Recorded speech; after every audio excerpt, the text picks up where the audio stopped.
চারজনে মিলে পরিবারের পিঠা বানাইলাম। আমরা পরিবারের চারজন, আমার দুই বাবাই, হাজবেন্ড, সবাই মিলে পিঠা বানাইলাম। তো আসসালামু আলাইকুম, কেমন আছেন সবাই? আজকে ছুটির দিনের ব্লগ। আজকে ছুটির দিনে হচ্ছে আমি পিঠা বানাবো। আজকে বেশি রান্না বান্না নেই, খুব কম, এই জন্য ভাবলাম অনেকদিন ধরে পিঠা বানাই না, আজকে কিছু পিঠা বানাই নিই।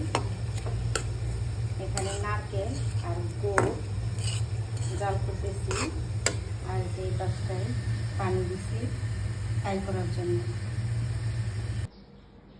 তো এই যে কাই করে আমি আবার পিঠা বানাইতেছি, হাজবেন্ড বানাই দিতেছে, আর আমি শুধু এরকম কেটে দিচ্ছি রুটি বানাইয়া, আর হচ্ছে ভেতরে নারকেল উপরে দিতেছি। এই যে নারকেলের পিঠা, এই যে কতগুলো বানানো হয়েছে দেখো। আমি এগুলা পিঠা বেশি বানাইতে পারি না গাইস। এই যে আমি হচ্ছে নারকেলের পিঠাগুলা বানানো শেষ করছি, অল্প কয়টা পিঠা হয়েছে। আসলে আমি এই পিঠাগুলা বানাইতে পারি না, এই যে খাইতে যাইতেছে। তো এগুলো ডিজাইন করছে হাজবেন্ড, আমি শুধু রুটি বানাই নারকেল করে দিচ্ছি। আর একটা বানাইতেছি, এই অল্প কয়টা পিঠা হয়েছে। আর হচ্ছে এই মাংস চিনি করছি, আর এখানে আর একটু কাই করবো, আরও একটু কাই করার জন্য পানি জাল করতেছি। আজকে শুধু পিঠা বানাবো গাইস। এই যে আমি হচ্ছে আরেকটা কাই করে নিছি, আর এই কাইটা কিন্তু অনেক সুন্দর হয়েছে একদম। আগের কাইটা ভালো হয় না, পিঠা ফেটে গেছে।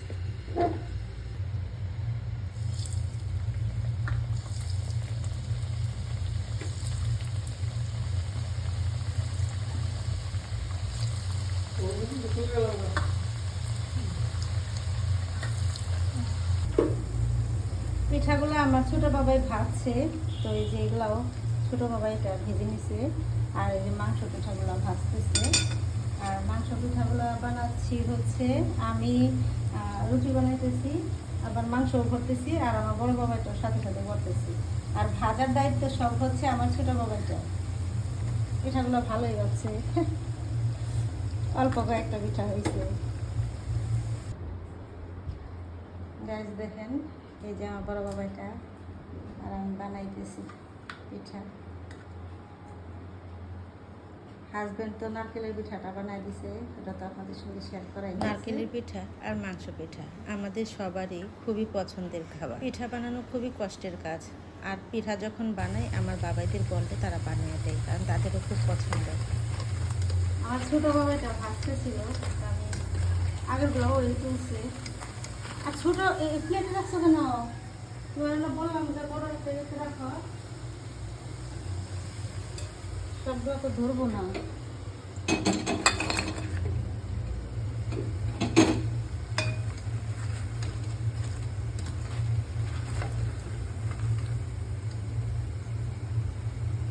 ফেটে গেছে কয়েকটা।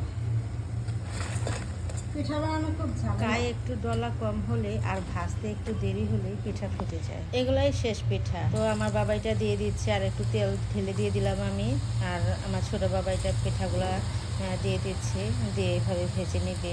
আর আমি আবার যাচ্ছি চালের রুটি বানাচ্ছি। আজকে রান্না বান্না একটু কম আছে, এজন্য হচ্ছে সকাল সকাল পিঠা বানাচ্ছি। তো গাইস হচ্ছে দুই রকমের কাই বানাইছিলাম, হচ্ছে মাংস পিঠার জন্য আর হচ্ছে নারকেলের পিঠার জন্য।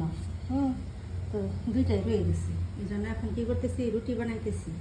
আর আজকে আছে হাঁসের মাংস, আর হাঁসের মাংস দিয়ে কিন্তু চালের রুটি খাইতে অনেক মজা, তাই না? এটা কিন্তু আমরা অনেকেই পছন্দ করি। আর হাঁসের মাংস পছন্দ করে না এমন মানুষ খুব কমই আছে যে হাঁসের মাংস খায় না। তো আমার সবগুলো পিঠাই হয়ে গেছে ভাজা, মাংস পিঠা খাওয়া হয়েছে, ভাজতে ভাজতে খাওয়া হয়েছে।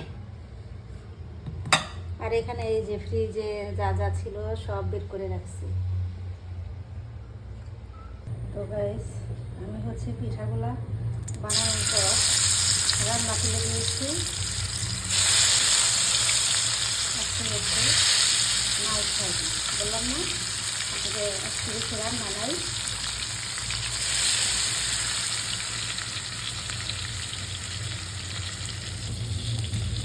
রাইস বাসমতি চালের হচ্ছে ঝরঝরে খিচুড়ি।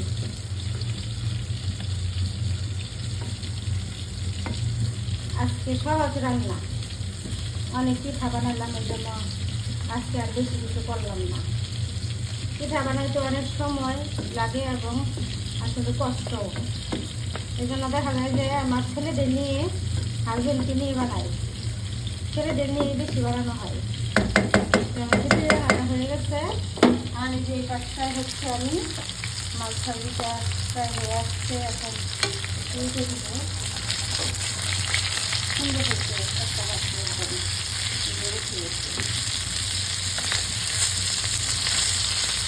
মাছ ভাজি করার সময় ভেঙে গেলে কিন্তু অনেক খারাপ লাগে।